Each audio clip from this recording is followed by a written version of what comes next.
Alright, and we're going to continue right from where we left off, right here. We just finished battle. So, difficulty. Combat can be unforgiving. Don't hesitate to change the difficulty of battle if it leaves you frustrated, or if you find yourself needing a tougher challenge. Use the options menu to change difficulty. Don't worry, you can change the difficulty at any time and it has no effect on the story or the choices you make. Good to know, I guess. I don't think I'll be using that function. A black horde is forming at the tree line. Enough of this, says Ivor, glancing over his shoulder. We're going back, then adds, Rook, I'm doing one more check of the houses around here. See if you can find anyone. We're gonna keep watch while he does that. As you turn to head back, a colossus appears around the side of a house. It silently looms over Alette. Its face is an expressionless, stony mask, more terrifying than any roar it may have produced. Time seems to slow as it pulls back its enormous mace. So...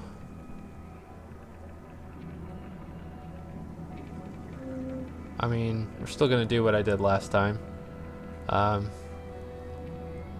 thinking was kind of that, like, if I shouted, then it might startle Alette and... Which, I mean, you know, you'd probably want to startle her to some degree, but I was kind of worried it would make her, like, completely paralyzed in fear or something like that. So I decided to shoot it with an arrow, thinking that, like, maybe I could distract it or draw its attention. As though second nature, you knock an arrow. Alette is standing directly between you and the dredge, making the shot perilous at best. If you're off by a few inches... Stop thinking. Shoot the dredge. Shut. So I'm going to fire safely above the dredge to distract it. Your arrow flies above the dredge's head, planting itself into a wooden beam. Alette looks in your direction with confusion. The dredge does not. She catches a glimpse of the dredge above her and freezes in terror. So I guess exactly what happened, or exactly what I didn't want to happen, happened anyways, because it sucks. Suddenly, Eagle is between the dredge and Alette, his shield above him. The black stone mace falls. Eagle's shield crumples, and so does the boy beneath it. A moment later, Ivor is there, his sword run through the neck of the dredge. He's gone, says Ivor, looking over the boy's shattered skull. Alette gasps, her hands to her mouth.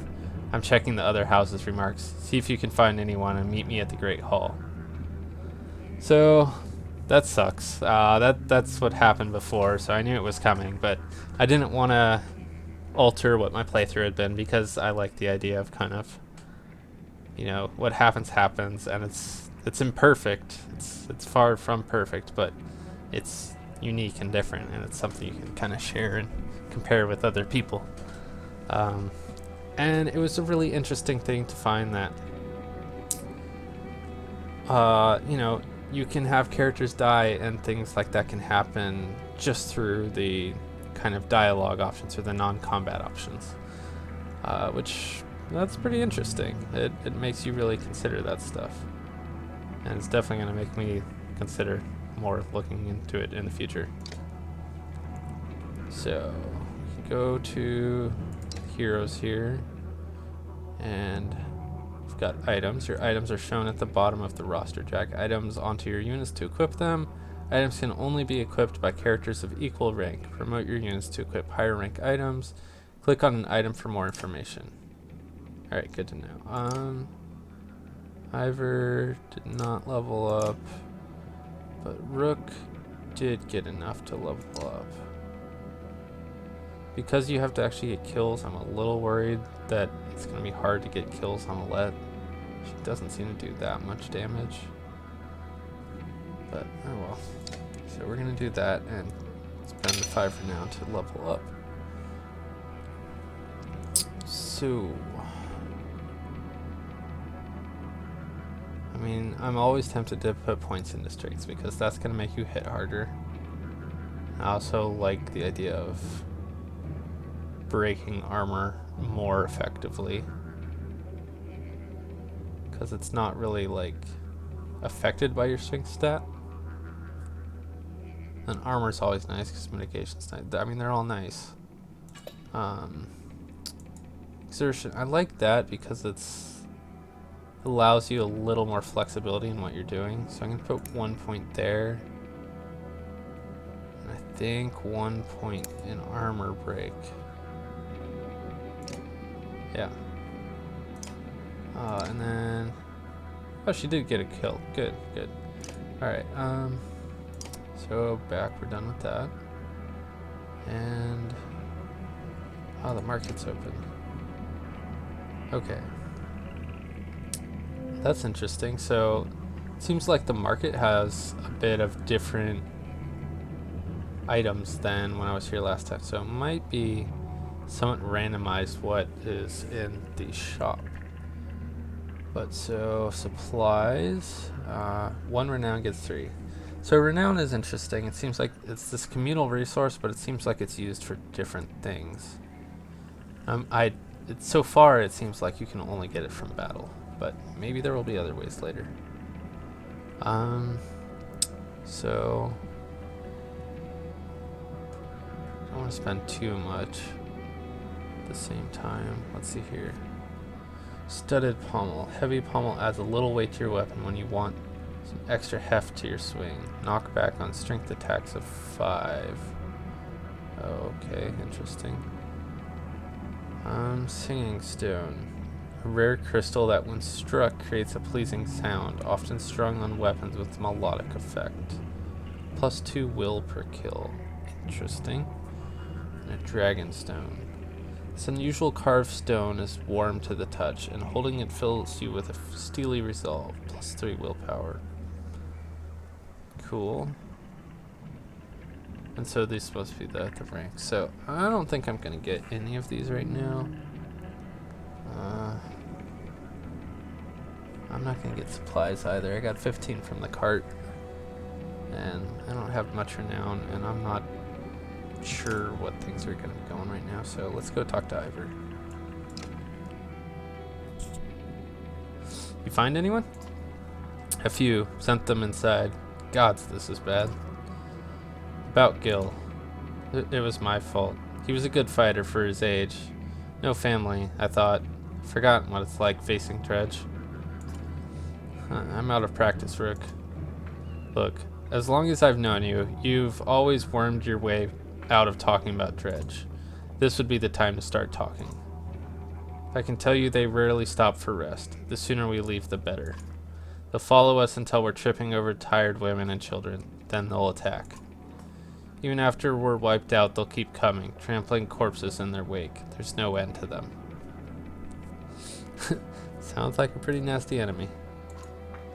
How did anyone survive the Great Wars? Ask the Menders. I wasn't there. But I know you've fought your fair share.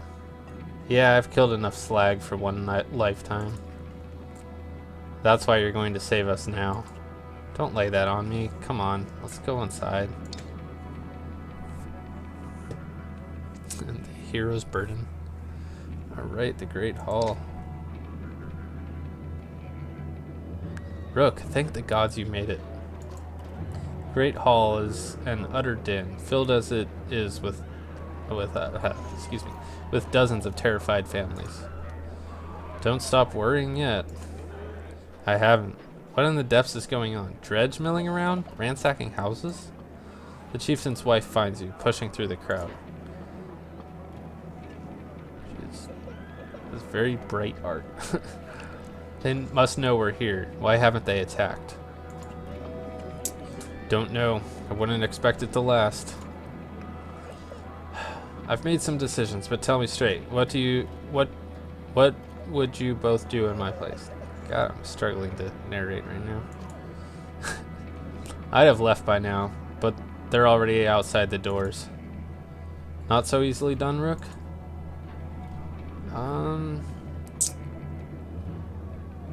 I'd trust Ivor on this. He's the only one that's actually fought Dredge before. Chieftain sighs a deep and heavy breath, slumping. He looks years older.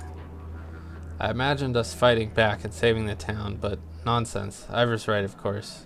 You can't just wait to be slaughtered. Where do we go? If Dredge are coming down from the north. Frostfiddler. To the west. It's close and it has walls. I intend to be free of Skoger in one push. Nobody left behind. I wouldn't. If they follow us, we're done. What do you suggest? Let me create a distraction, then go. I'll catch up on the road to Frostfuller.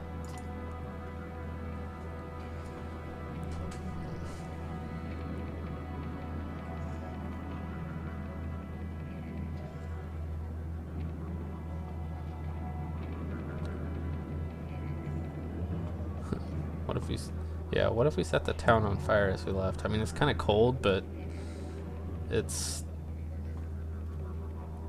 I don't know. Then again, it seems almost like a psychological sort of thing, and these dredge seem more like constructs than something that would suffer from morale or something like that.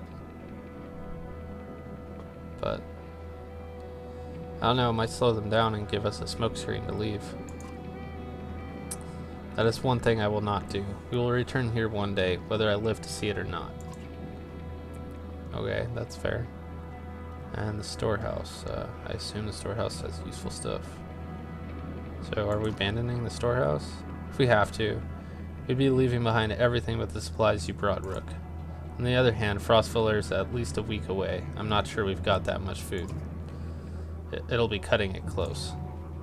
If we're saddled with heavy carts, it'll be almost impossible to outpace the dredge. And if we run out of food before we get to Frostfuller, it won't matter how many escape. True as well. I still say let me handle the dredge.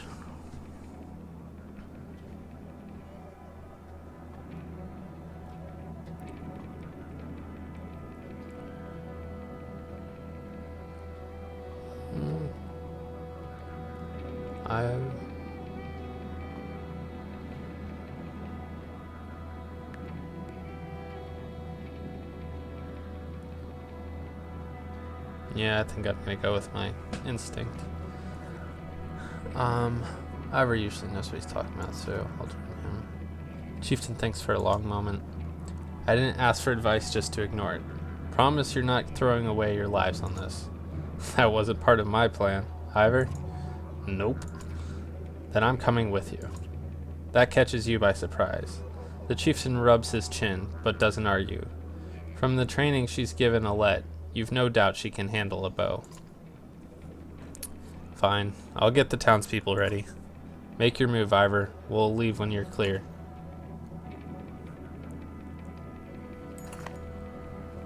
Alette finds you before you have a chance to find her. I know what you're doing. You have to let me be with you. Don't leave me, please. I'll be good. I mean, this is like a heartbreaking decision. And I think this is actually exactly... I think this is the last decision I made before I started over to start recording. And I went with the second option.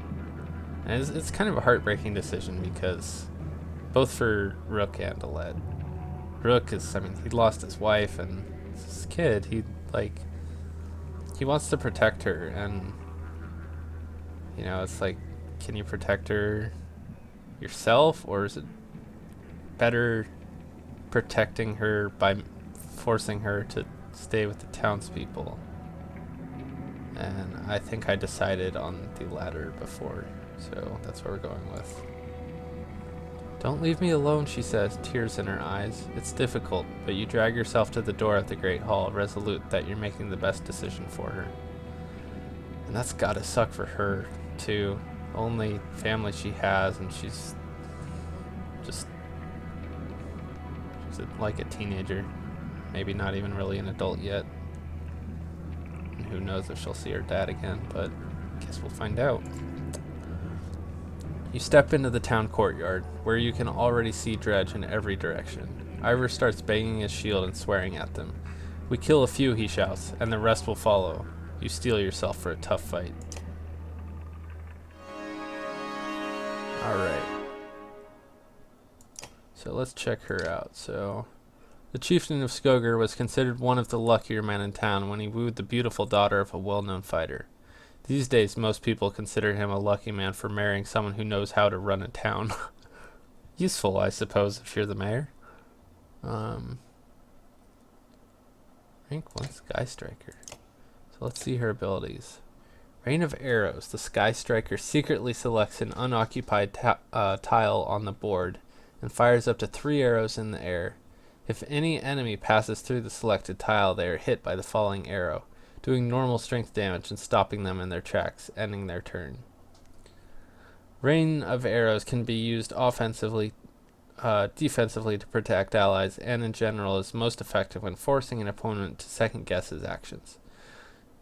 Smart use of the ability can potentially lock down an entire team. Which, true. I feel like that's the sort of thing that's like more effective against like a human opponent, as in not the AI, but whatever. Then we've got puncture. By standing still, the archer is able to line up a shot that takes advantage of an enemy's missing armor, doing bonus damage. For every 2 points of armor her target has lost, the archer gains 1 additional strength to her attack, as long as she didn't move beforehand. This makes her especially deadly near the end of a fight, or against tough opponents who have lost a lot of armor. Just remember not to move, giving the archer time to line up her shot. So positioning is going to be like super important. That'll probably take a little bit for me to get used to that.